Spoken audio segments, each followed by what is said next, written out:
Jason Herring, like you mentioned, and just to quickly summarize, I've lived in the co-ops for the last 3 years, on and off, and then we got more involved and are on the Natural Properties Board and a couple of the national boards, so that's one of the reasons why I'm so involved right now, just to continue with that listening. But as part of that, and through my experiences of living at the co-op, I've just kind of discovered what cooperatives mean and all the different varied value sets, personalities, and communication styles that are represented at them. And after living there, when I was thinking about giving this presentation alone, it made a lot more sense to share the presentation and try to bring in other aspects of other people's strengths of talking about certain things versus my strengths. And that's why I approached England, and she's doing me a favor to also present. And then Emar will help potentially with question and answer, and we've got a bunch of other co-opers here.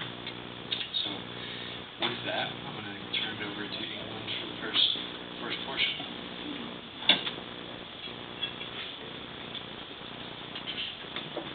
So I'm England. Dad briefly introduced me. Yeah, close to the mic. I think if we turn it this way a little bit, it'll be better and won't have feedback. I've only lived in the co-ops for a short time. I've wanted to live in co-ops for a really long time, but just wasn't able to. In college, I convinced my boyfriend to move into Ad Astra for our senior year so that I could spend a lot of time at Ad Astra. And I visited co-ops all over the country with Jason and just seeing different kinds of cooperative movements in a variety of different locations and seeing how those work. I'm going to start off today with kind of the bad news, and then Jason's going to be bringing it up with something a little bit more happy. But I really wanted to talk about why cooperatives are important in our culture and in our society. So cooperative houses provide a sense of community. Cooperative houses used to be really, really popular. Before there were dormitories in the 1950s, there were cooperative houses all over the University of Kansas. Jason will talk about those a little bit more. In that same time period, we went through a lot of giant issues as a nation. World War I, World War II, the Great Depression. The first half of the 20th century was marred by a variety of catastrophes. And for all of those different dramas of human existence, there were support structures. People were supported by large, interconnected communities, farming communities where people were interdependent and used each other's equipment, large extended families that lived together or lived in close proximity. In addition to, when you came to college, you had an opportunity to live in a cooperative house or in a cooperative setting in close contact with other people. And by and large, the entire nation had a much more communal aspect to it, a communal component to it.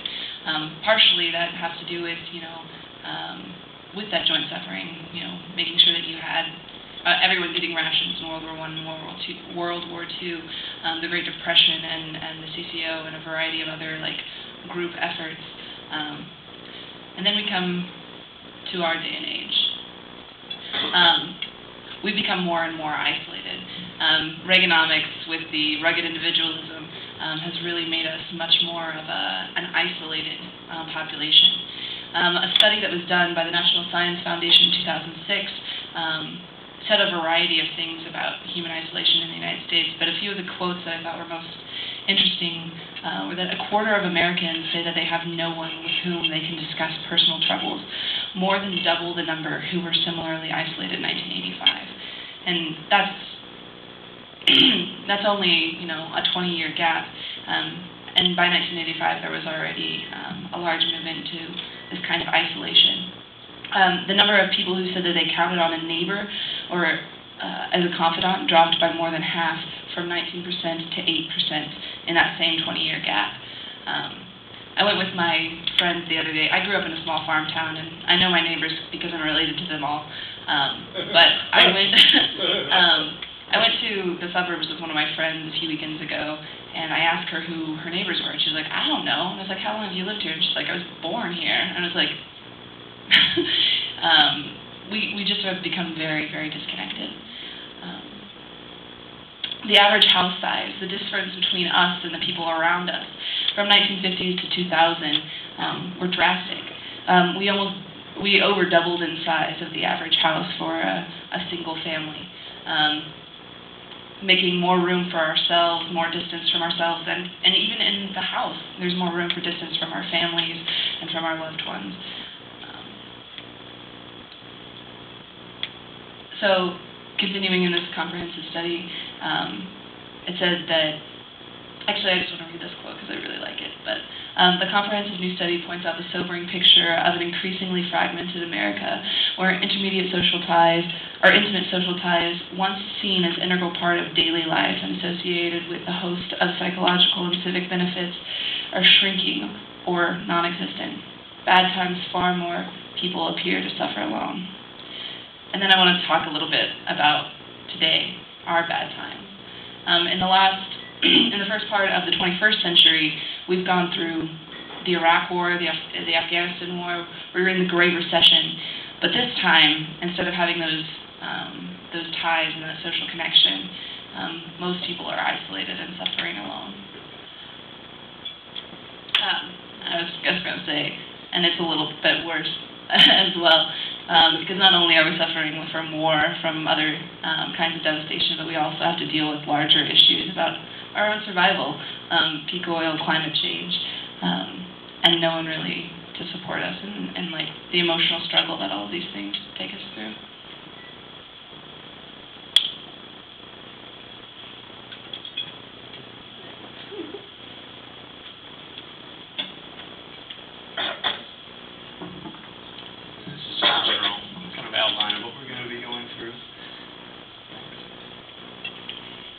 Largely, Thad loaned me a book. It's right here. And it was the Making Do and Getting Through. It's kind of a collaboration of the student housing, the student co-ops, and different halls at the KU campus from 1919 through 1966. And it had so much information in here that I wasn't aware of before, even after living in the co-ops for a number of years and being very involved and thinking I knew some of the history. This really proved that there was a lot more to know, and that's where I got a lot of the information for this part of the presentation. And it was published by the historic Mount Oread Fund, and I want to support them from now on, get a copy of these for the houses. And so, for the co-op beginnings, in 1919 there were 3 co-op houses, and they were kind of quasi-co-op houses at the time because they didn't follow the Rochdale principles, which I'll talk about a little bit later. But they were the initial houses that were called co-op houses in town. They were all female houses exclusively. They had, business manager, cooks, a chaperone, and they also had house parents typically. And I was going to have a picture of one of the initial rooms, but it just brought back a lot of memories of random things that I'd seen before of that era, and it still exists within the co-ops itself.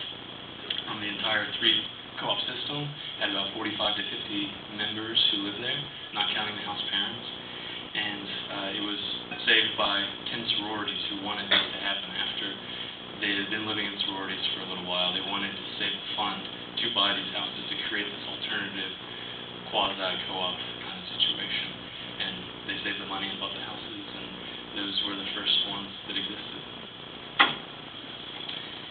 And from here, there was a quote that was from a similar time, a little bit later, towards the 1930s, from Hilden Gibson, an associate professor at KU in political science, who got very involved in the housing co-ops and the movement.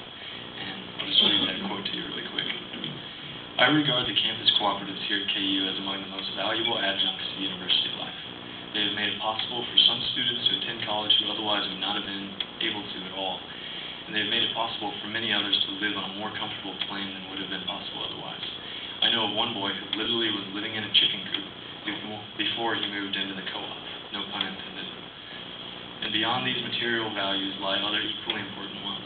The co-ops afford training in democracy and responsible living, which is of inestimable importance.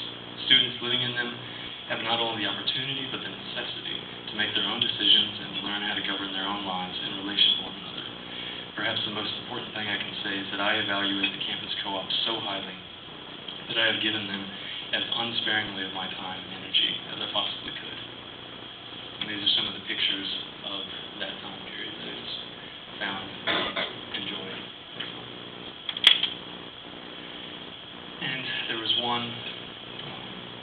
quote that I found in the book that kind of discusses why some of this history isn't known.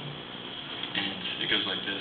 All these other efforts, including large residence halls, other forms of student living, and affordable housing that were happening at the time, are well documented.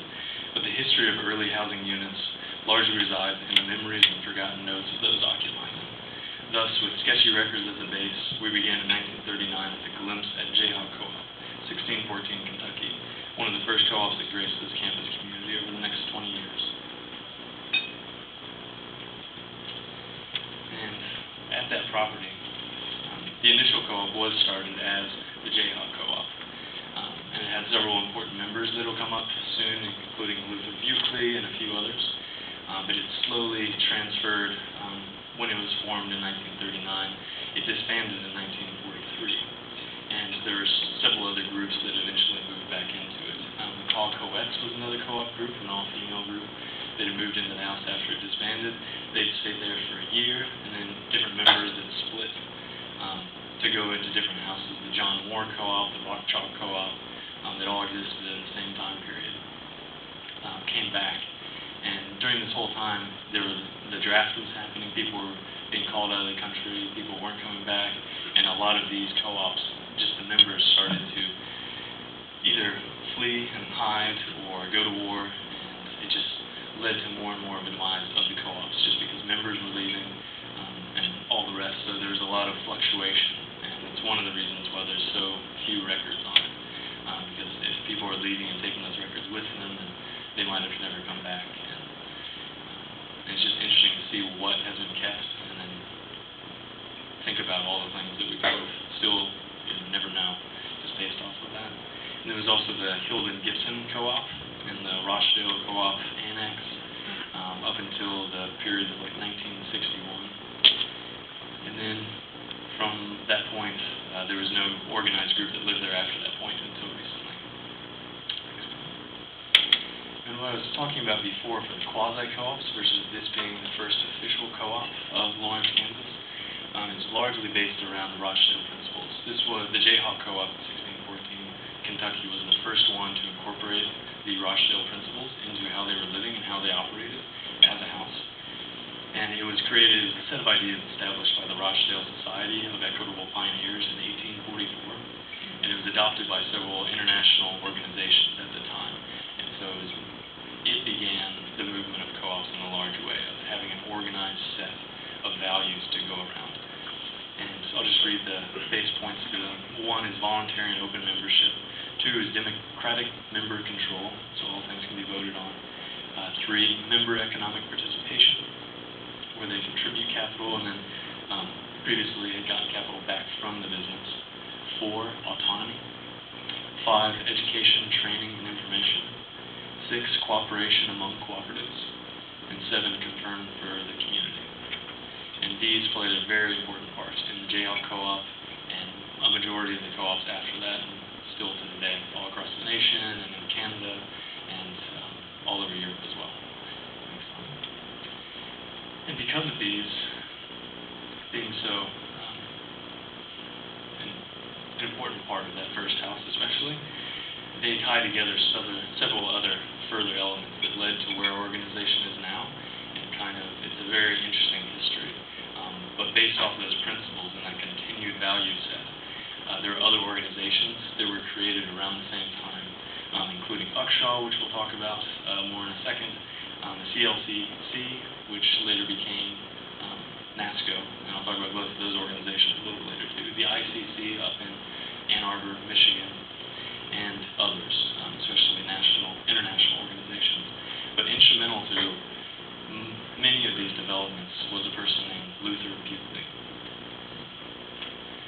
And Luther was a Kansas native. Has anybody heard of Luther Buckley before? And he was a Kansas native. He enrolled at KU in 1939 and joined the Jayhawk Co-op shortly after it started in 1940. He helped organize the University of Kansas Student Housing Association, which we still use that name today. He helped organize it and create a nonprofit around it with the help of a professor. And he helped organize 6 new cooperative houses during his time that he lived here. He helped to organize the Central League of Campus Cooperatives, which was representatives from 5 different universities in 3 different states who would meet on a regular basis and in the late 40s to discuss all manner of important things that student co-ops can learn from, of money issues, financial issues, bulk food purchases, labor systems, how to interact in the community, how to overcome various things, just getting together on a much larger scale to try to see how they can work and how to expand them and what the benefits are for the community at large and the members that are there. And I had never heard about this before, and it kind of got lost in history in a lot of ways. But that was so big in my mind because we're trying to do things like that now, and we work with a national organization, but to know that it came out of the co-ops here, and especially Luther Buckley in the house that we still have, that'll come up later, was just very pivotal for me in finding out the information. Later on, he began to work as the executive secretary for the Cooperative Council in Ann Arbor, Michigan, which has a huge co-op system in Ann Arbor, and they host an annual event there called the Institute.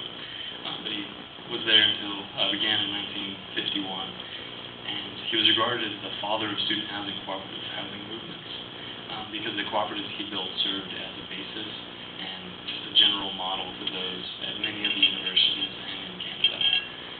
He retired from the ICC in 1985, which is a pivotal member. And that led, since he was so pivotal in the creation of Uckshaw, the local organization that looked over the houses, it dated back to 1941, which Hilden Gibson, which was another pivotal person who originally had that quote that I started with, assisted JL Co-op in becoming incorporated as a nonprofit organization. And he also helped form, there were other members, including Luther Buckley, Hilden Gibson, who was a very important member, John Moore, which was the head of the KU YMCA chapter at the time, and George Docking, the senior executive at First National Bank, who later became a governor of Kansas. And all of them were very important in creation of the Uckshaw board and just with the vision of what it would do in the future for the cooperative movement and co-op houses in Lawrence. And in the mid-50s, after Uckshaw had been operating for a number of years, over 10 years, and had multiple houses around town, several leading members had either left due to the war, due to other things, just graduating and moving on to their options, or were passing away, including several of the key figures here, like Hilden Gibson. And as the members were moving away, the houses began shutting down or being feared to shut down. The Uckshaw, as an organization, decided to sell the remaining houses and keep that money into a savings bank until it could be used later on, hopefully for the same purpose, but at least to have something to start off of in the future when things changed. And from that money in the savings account, a professor here, J. Keith Miller, which some of you might know or knew, found that bank account with the savings, and with the goal of creating a qualitative experimentation to develop pragmatic social practices within the community living situations, and backed by data, found in real-life experiments, he wanted to take up and use that fund to buy new houses and recreate Uckshaw in a large way. And he based this largely off of an important book at the time, Walden II, if anyone's read that. And that was kind of the basis for a lot of this new co-op movement, based around labor systems, shared resources, and shared food systems, and all the rest from B.F. Skinner. And so with that goal in mind, he started looking at properties. And the first one that he found has an interesting history to it as well, that I'll kind of shortly summarize. There were 2 houses at 1406 Tennessee and the one right next door. They originally were separated, and they served as overflow for fraternities that were across the way and were in the area.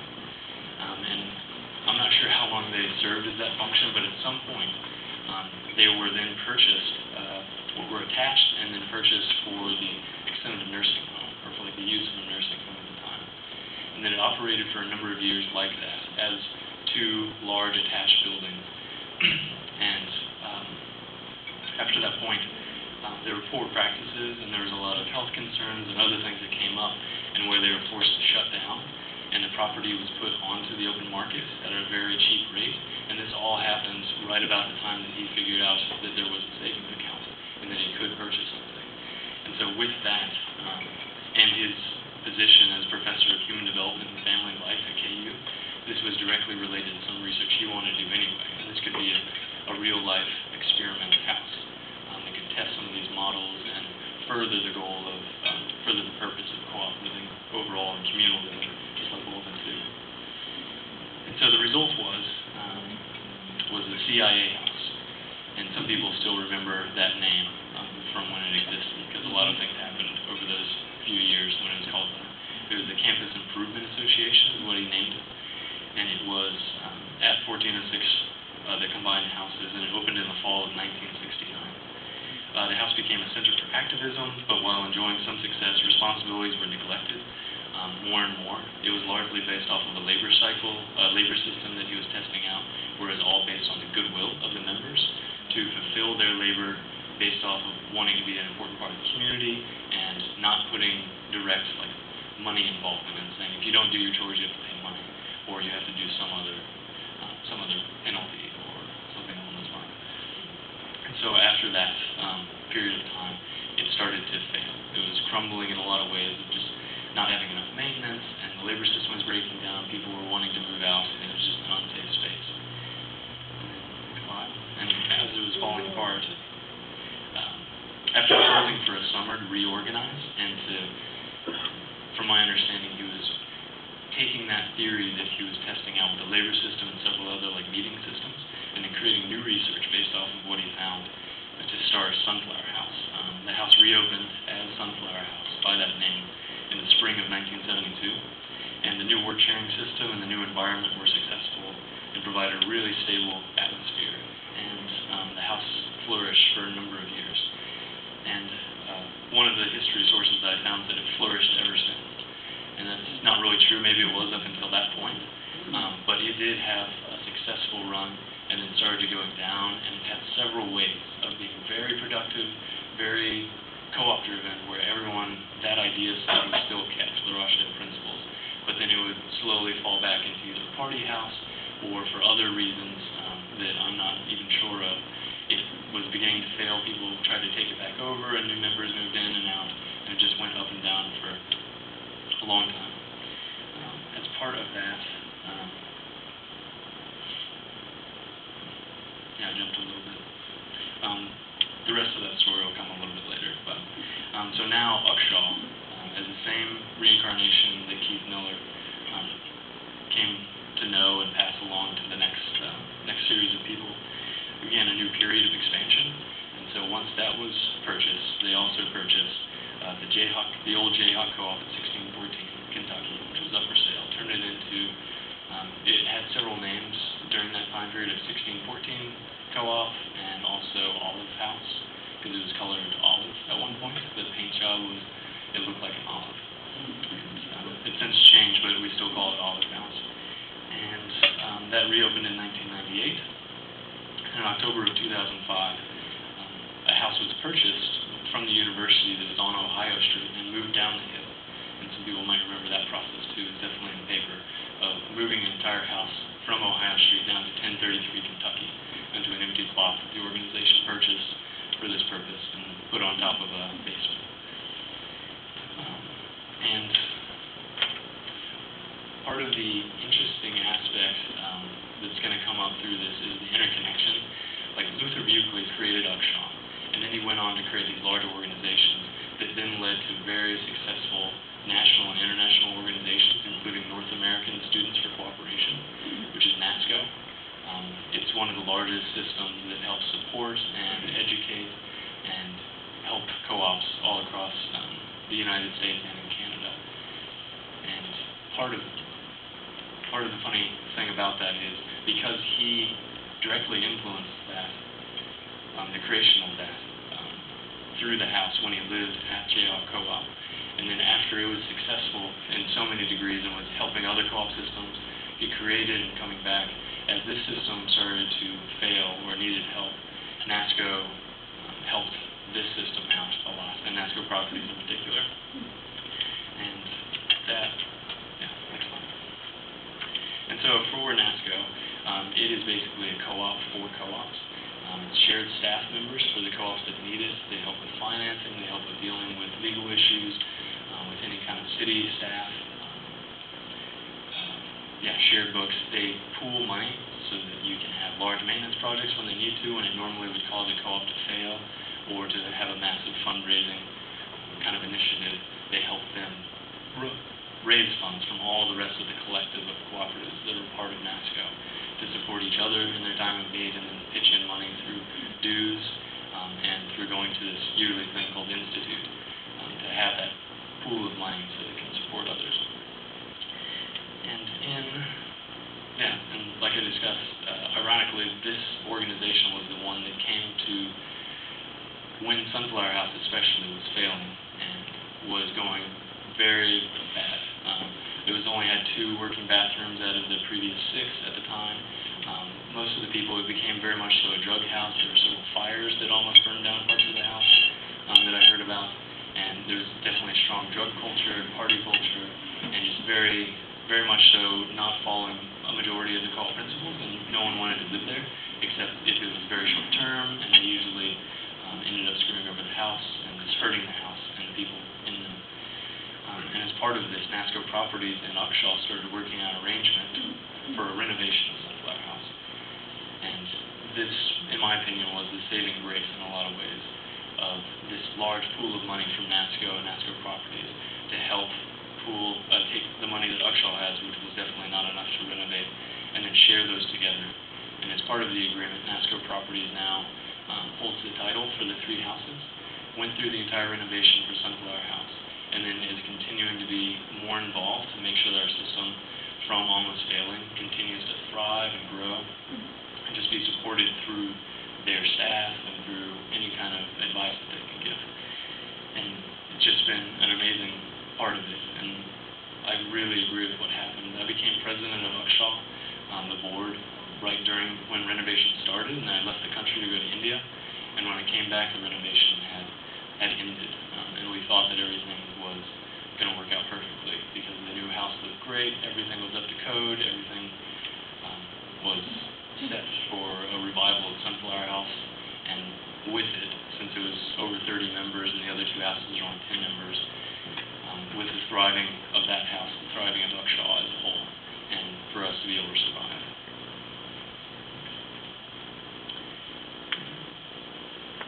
And I'll go over the other houses really quick, just since I covered Sunflower House. And I'll go over them in the way, or the timeline that I lived in. I first moved into Ad Astra House when I first got involved into cooperative living a few years ago. And the house kind of discussed about the history. We've got 9 bedrooms in it now, and 3 bathrooms. Rough rent is starts at $250 to $300, and then there's house fees on top of that. And there's Olive House, which is the old Jayhawk Co-op and several other co-ops at the time, at 1614. It formerly had 20 members in it, with 2 house parents, and they had gotten it down with that amount of numbers at the time to $17 per month per room. They covered room, board, and food programming, which was amazing and allowed a lot of people to come. Now it has 9 bedrooms. What's that? What year was that? When the 20 members lived there? The $17 per month. That was back in the late 30s, early 40s, when it was Jayhawk Co-op, and that was the only time that they actually tracked some of those, or the records were kept for how much they paid for it, because they were very proud of it. There were several newspaper articles about, we've beaten the new scholarship halls, and we've beaten these other things because our prices are so low. And now there's 9 bedrooms, and it's $325 a month, just showing how much it has gone up and the improvement to the house and all these things. And then finally, Sunflower House, which is currently 33 bedrooms with 5 working bathrooms and tons of common space. If you want to stop by sometime and check it out, the renovations were amazing in a lot of ways. They left out some just because we ran out of money to do everything we wanted to, but it looks amazing. I love living there. As we currently do. Next one. And now to kind of talk about, once I became president of the Uxhaw board, that was right when right after the failings, like Sunflower House potentially failing and bringing down the entire organization with it in a lot of ways. And so as part of the renovation, while I was out of the country and coming back to it, there were several things that we didn't see coming. We thought new members would move in, it would just go great, and there was no work to be done, and it was going to be fine. But some of the similar members stayed around, and there was a certain culture in the house that wasn't desirable for a lot of people to move in, so it stayed at really low numbers of 1/3 of the house being able to fill up for roughly a year after the renovation. And so it was just kept going into debt. And since we were part of Cooperative and payment goes to them for the houses, then we found ourselves in another crisis and took on that role of being in a crisis mode and trying to come up with decisions and possibilities for what we can do to change it around. So the Uckshaw board and NASCO Properties started brainstorming and came up with an idea of reseeding the house. The two other houses, Olive House and Ad Astra House, were fairly healthy at the time and had a lot of good, really strong leaders that really loved the co-ops and wanted to put in extra effort outside of just the base labor system. And the idea was to reseed Sunflower House with some of these members coming from each of the other smaller houses to move in and start changing around a multitude of things within Sunflower House in exchange for free rent. And we put a timeline on it. The goal is to do this within 2 months. We'd cover free rent for these 6 individuals that moved out of the house and 1 person from Haskell Indian Nations University who had also been involved in the co-ops. And we gave it 2 months to try to test it out. And we offered free rent to try to convince people to move in, and that was even still difficult to do for quite a while. Just to move into a highly stressful situation when you know you're going to be trying to change how things are, and it just seemed impossible to some. But we talked ourselves through it, and we started working on goals and timeline. And with that, with all the goals that we had, we moved in, and we started dealing with policy changes to the labor and food systems. We recreated the lease that was used and the leasing structure overall, and had longer-term leases to have more stability in the house. It was month-to-month leasing, if that, and a lot of the times people wouldn't even have to sign leases.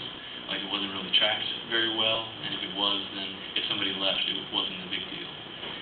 And so we moved to a more stable lease that could be backed up in the court of law, and had everything that we needed to have into it to safeguard the organization and the people that were renting there. And we had longer-term leases. That was one of the big things of, instead of month-to-month, having it be semester, summer, and semester leases, or a year-long lease. And we eventually, which was part of the hardest piece of trying to change things around, a lot of the members that were living there when I moved in and several other members moved in fought all of these processes. They didn't want the party culture to change. That's what they moved in there for, and that's what they planned to stay there for, and they wanted to see that. And we had no way of, we had talked to them and worked for them for over, it was a month or 2 months of just working through and trying to come up with things that would make everyone happy and would still lead to the success of the house. And we failed. We couldn't find it. And so we started thinking of alternative things, of having a board that would re-interview everyone in the house. And based off of the board would not be any of the members of the people who moved in, who knew the other people who lived there previously. It would be community members from the other houses, and others to re-interview everyone in the house, including the people who just moved in, to try to go through what each of the other houses go through, an application process where the people get to choose who they want to live with based off of if they support the ideas of the house and they support the ideas of the co-ops, and just seem like they would be healthy members of the community.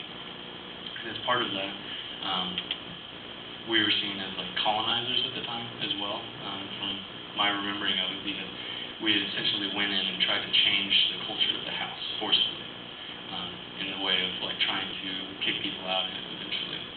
And through the re-interviewing process, only a few members stayed or wanted to see the house turn into a more healthy system. And one person stayed and is still living there, Tom, and he's been a great member.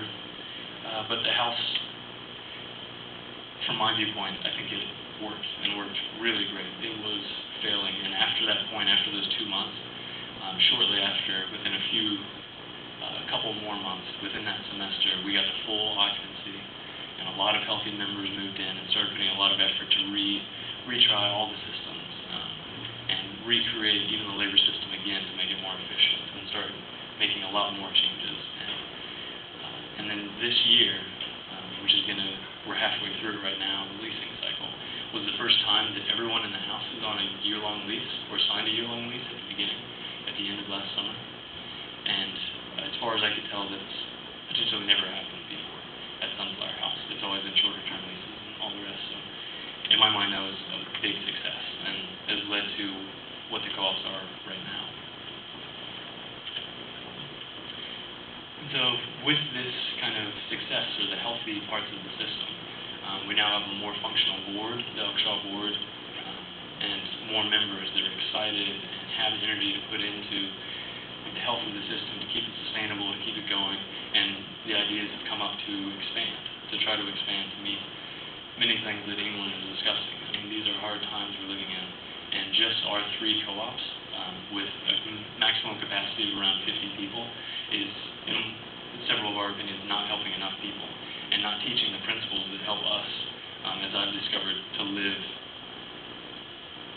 so much healthier compared to how I used to live, and how to control myself and work with people I didn't know and work with people that I disagree with, and just teach people these kinds of cooperative life lessons. And there's several communities that we don't think would want to move into the current student houses, just because of the population and the usual culture around student co-ops. And some of those that we're looking to and talking with are single parents and small families, especially with children that don't have shown interest in not living in student housing, just with all the things that are involved in that. So that, a pet-friendly house, which we currently don't have, at least on the leases, and then a co-op business incubator. And this has been a fairly new kind of idea of, we want to create cooperative businesses that people can help form from the co-op houses with the same principles and ideas of fair and democratic support and governance. And with that, it would be wonderful to have a house that was based on that, and we're looking at options for that too, just to meet that unmet need. And each of the 3 houses within the last couple leasing cycles had to turn away between 5 and 15 people who wanted to live there. So there's a lot of interest, and we know that there's enough people out there that aren't even living here in the co-ops right now that want to move into co-op living and want to experience and help that process out. And so just to create more housing, either student co-op housing or some of these groups that are kind of unmet needs with the current student housing, just seems like a very positive step for our organization to go back towards the needs that were being met in the 1950s and the 1960s of those co-ops, of just, in 1940 especially, of having a large group of houses here in town that have different purposes, that meet different needs, and that allow people to live in the democratically controlled housing and learn the cooperative principles.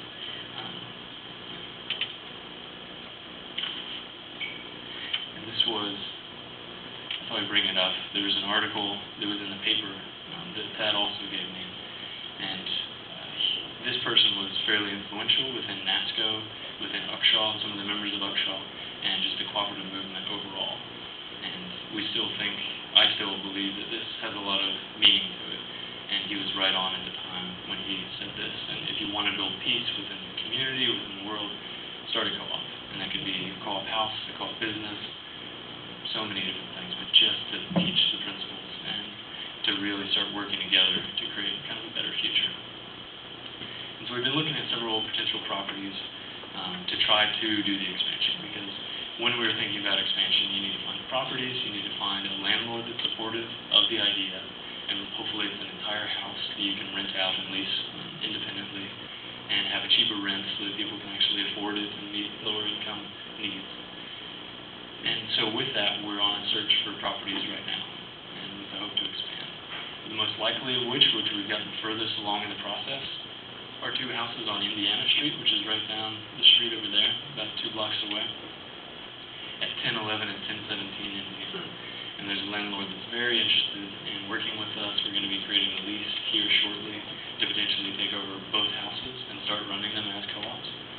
They've been broken into apartments, and so it makes sense to have apartment co-ops there for single families and single parents and small families.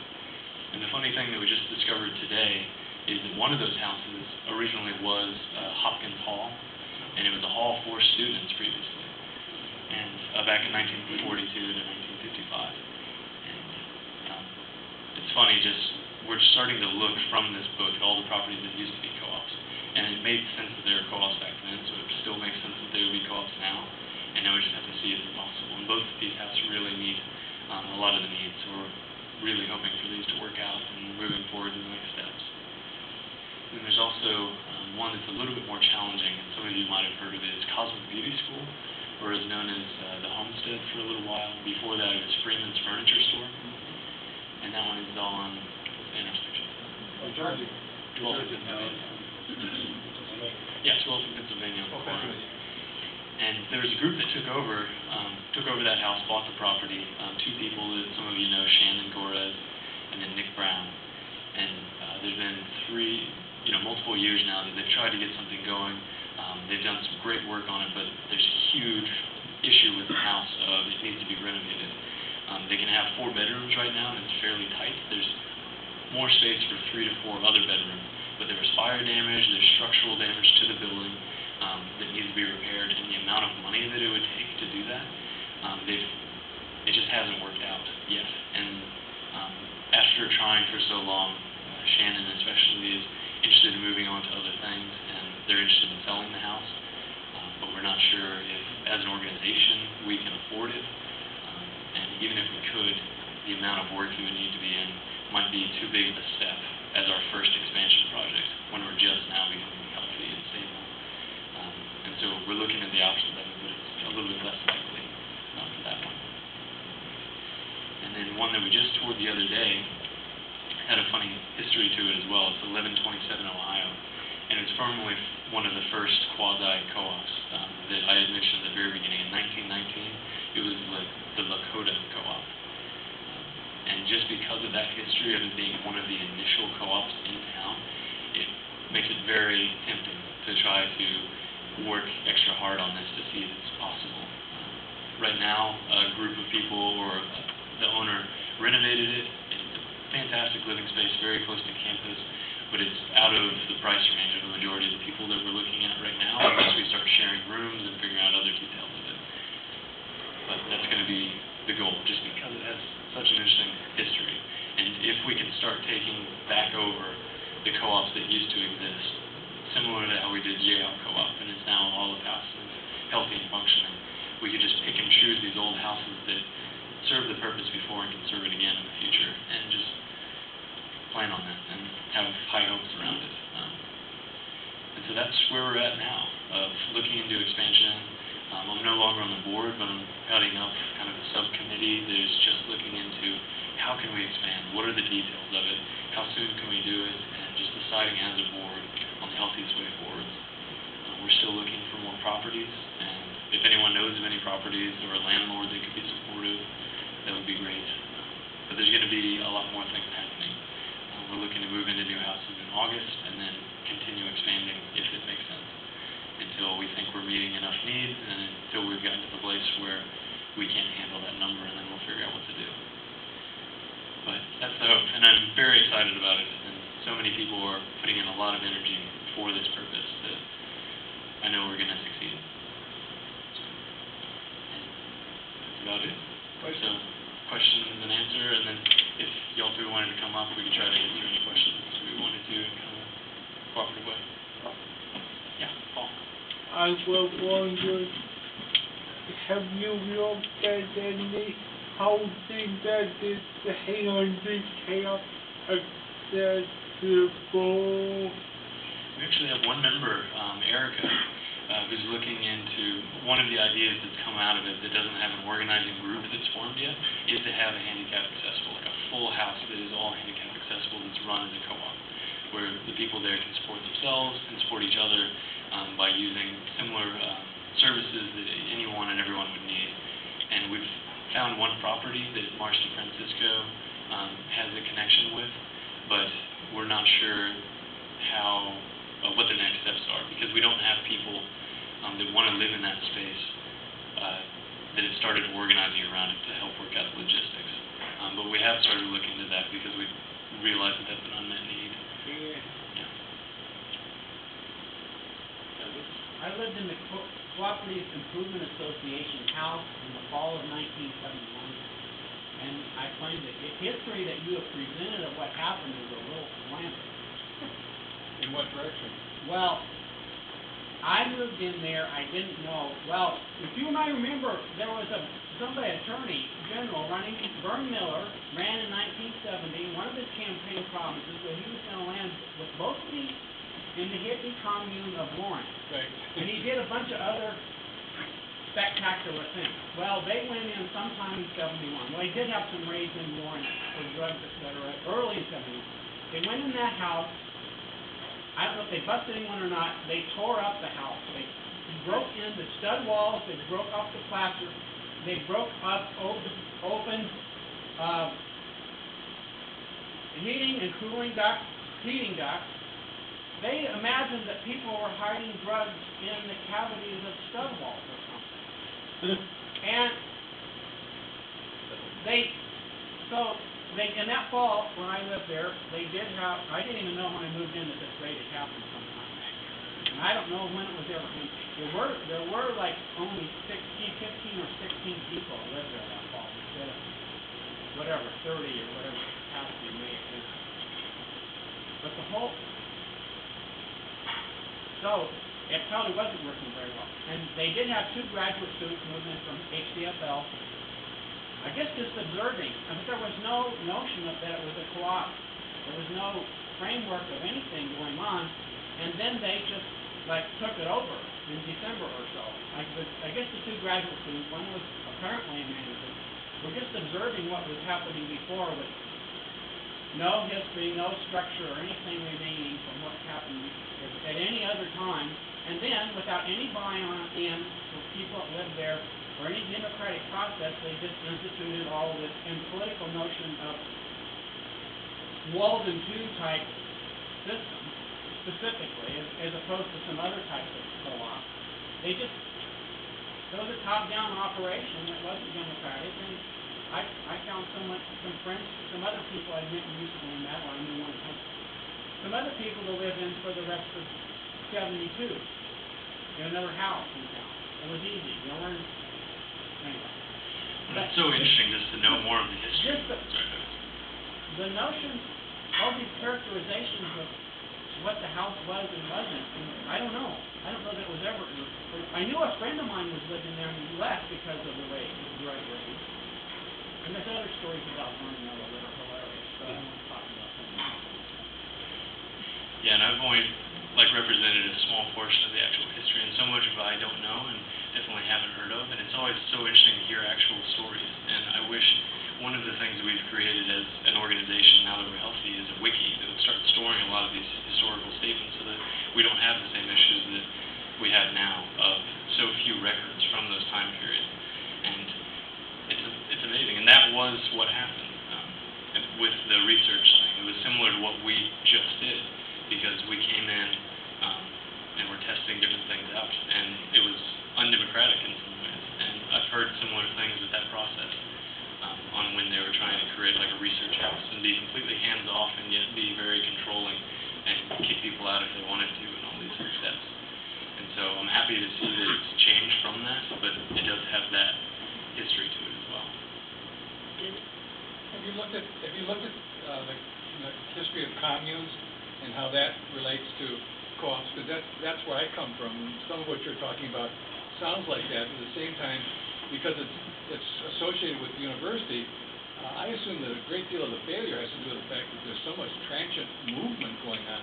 That the ideas may be stable, but the people aren't stable, and that's got to be one of the major contributors to the failure of the co-ops. The commune I was in had been going for like years, and there was relatively little turnover, and you could tell that part of the stability was the fact that there were people who had been there for a long, long time. Yeah, So I what's just the want- impact of transient? Yeah, that's actually a big part of what we are trying to address with Oh, the leases. with the leases, but also one of the reasons that we're looking towards having a working people's co-op is because of the transient nature of students, and making sure that there is more of a cohesive, consistent Yeah. body of people. A lot of that stuff that I said at the very beginning has been addressed in a lot of our visioning meetings for what the new co-ops could look like. And a big part of what people are really looking towards is like having a tribe, having a family. At Christmas, a lot of people didn't go home because this was their family. And making sure that we incorporate that kind of long-term commitment to each other is really important. There's a group of us at Sunflower House that are working to start a business together, and we are planning to live together in the future and have really long-term commitments to each other, because so much of what we want is to look forward to lives together and making those people permanent connections. And so there is a move towards that kind of mentality within the co-ops, but it's something that because of the turnover, it is really hard to instill and to keep consistent. Do you consider Skull Halls co-ops? I actually lived in KKMini for 2 years in 2008 to 2010, and while scholarship halls are amazing places to live, there is absolutely zero participation within any of the governing structures. At least in KKMini, the politics were decided externally, and it's a cooperative on training wheels. Mm-hmm. And while they're very enjoyable, multiple members of Sunflower House, we had someone who was living over the summer and is looking forward to returning at some point in time, but a lot of the people who are in the Skull Halls, when they move into the cooperative system in Upshaw, they find it to be very, very agreeable in that they get to take all of the things that they loved about living in the scholarship halls and casting off everything that they didn't like, rather than having people basically monitoring them at all points in time, adhering to really stringent policies. I've been informed that in the last couple of years they've actually started bringing in police officers to patrol the hallways during weekend evenings, and that just creates a very insecure culture where you can't really establish long-term commitments to people, and Yet you end up having it might produce stability. It does produce stability, but it does not allow for these students to actually grow up. Right. And that's one of the main reasons why I left the scholarship halls, is that I tried desperately to help people grow, and at every point in time, the Department of Student Housing would just come down and basically squash any attempt by the residents to actually change the governing structure in even really minor ways. Right. Yes.